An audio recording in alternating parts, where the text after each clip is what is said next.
Hello students. पिछले video में हम लोग ग्राफ का डेफिनेशन को देखे थे कि ग्राफ किसको कहते हैं, और इस वीडियो में हम लोग कुछ रियल फंक्शंस है और उसका ग्राफ के बारे में डिस्कशन करेंगे। जैसे एक रियल फंक्शन में कांस्टेंट फंक्शन है, तो इसका देखेंगे कि इसका ग्राफ किस तरह से होता है और इसको डेफिनेशन इसका क्या है। तो डेफिनेशन में जैसा हमने बोर्ड पर लिख कर रखा है कि कांस्टेंट फंक्शन का ये function f from a to r is said to be a constant function if there is a real number k such that fx बराबर k for all x belongs to a।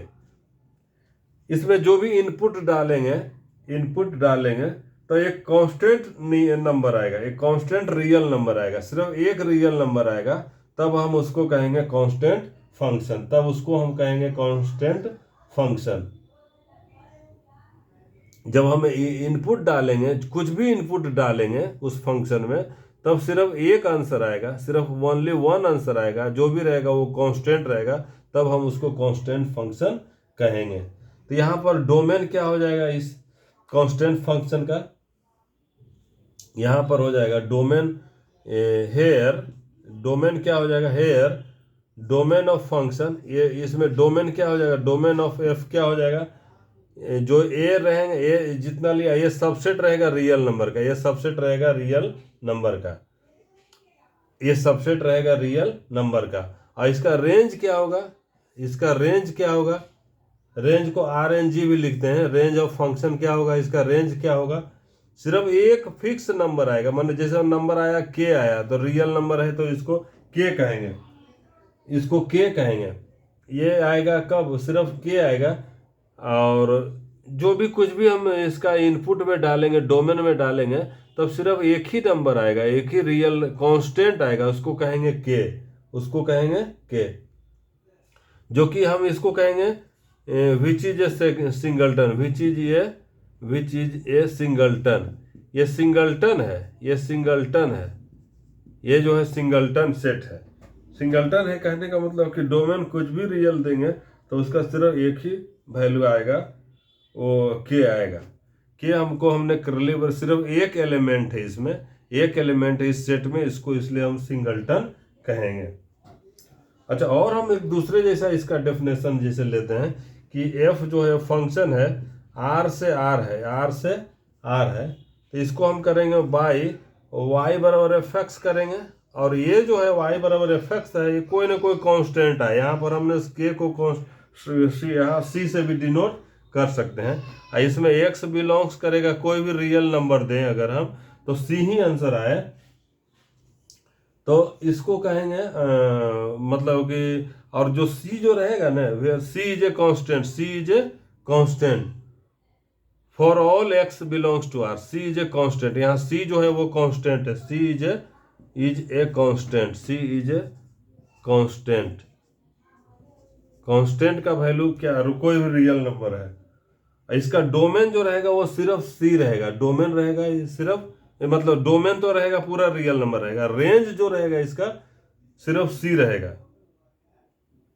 इसका ये जो function का domain रहेगा, domain जो रहेगा वो real number रहेगा, डोमेन बराबर r रहेगा, रियल नंबर रहेगा कुछ भी।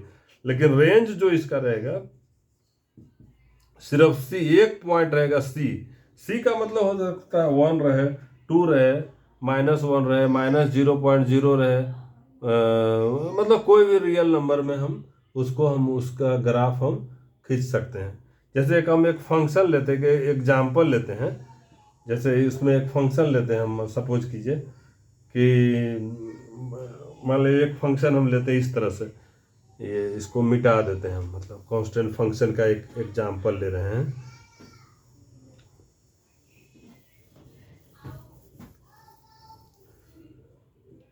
जैसे मान लो एक फंक्शन ये रहेगा, तो इस तरह से, जैसे 0 हमने लिया इनपुट तो आउटपुट 1 मिला, हमने √2 भी लिया इनपुट तो वो आउटपुट 1 मिला, हमने -1/3 भी रूट लिया इनपुट लिया तो 1 मिला। तो इस तरह से जब हम कुछ भी इनपुट ले रहे हैं तो फिर भी आउटपुट 1 मिल रहा है। हम देख रहे हैं यहाँ पर 0 लिया हमने तो इनपुट तो 1 ही मिला, आउटपुट √2 लिया तब पर भी 1 मिला, -1/3 लिया तब पर भी 1 मिला।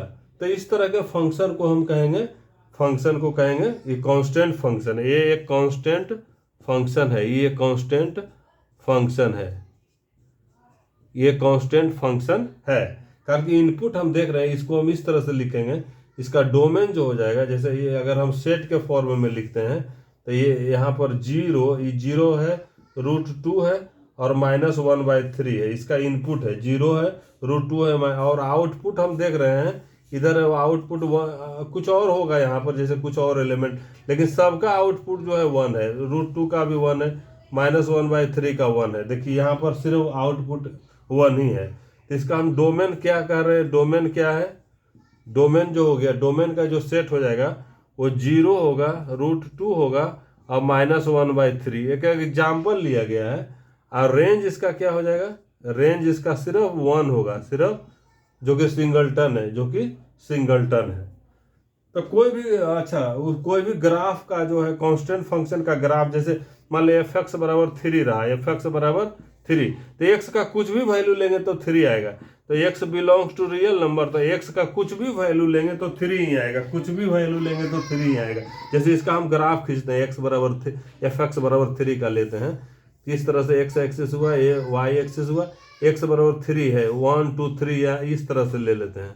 यहाँ पर y = 3, f(x) मतलब y = 3, तो y = 1 2 और ये 3 हो गया, यहाँ पर 3 है। तो ये x का कुछ भी इनपुट देंगे तो इसका जो है y = 3 ही आएगा, इसका x का कुछ भी इनपुट देंगे तो y = 3 ही आएगा। ये x एक्सिस के हमेशा पैरेलल रहेगा। तो इस तरह से इसको हम कहेंगे कांस्टेंट फंक्शन है।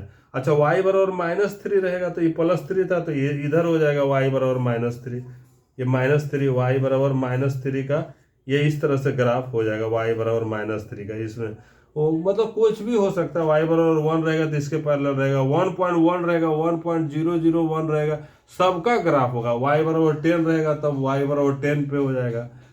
मतलब कोई भी रहेगा, कोई भी इनपुट देंगे तो आउटपुट उसका सिर्फ एक होगा, कांस्टेंट होगा, तब उसको हम कहेंगे कांस्टेंट फंक्शन कहेंगे। तो जनरलाइज वे में हम देखते हैं कि अगर ये x एक्सिस है, ये y एक्सिस है, तो x = k लेंगे, अगर +k रहा है तो ये ग्राफ हो जाएगा y = k हो जाएगा, ये प्लस रहा तो इधर आएगा, और y = -k हो जाएगा, अगर इधर रहेगा निगेटिव रहेगा तो ये होगा इस तरह से।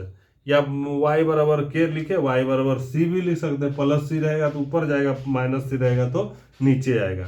तो हम देख रहे हैं कि ये कांस्टेंट फंक्शन क्या होता है, कि हर एक इनपुट के लिए उसका आउटपुट सिर्फ एक रियल नंबर रहेगा, तब उसको हम कहेंगे कांस्टेंट फंक्शन कहेंगे। इसमें हमने कांस्टेंट फंक्शन का इंट्रोडक्शन देखा। आगे के वीडियो में हम दूसरा एक और फंक्शन के बारे में, आइडेंटिटी फंक्शन के बारे में डिस्कशन करेंगे। Thank you for watching.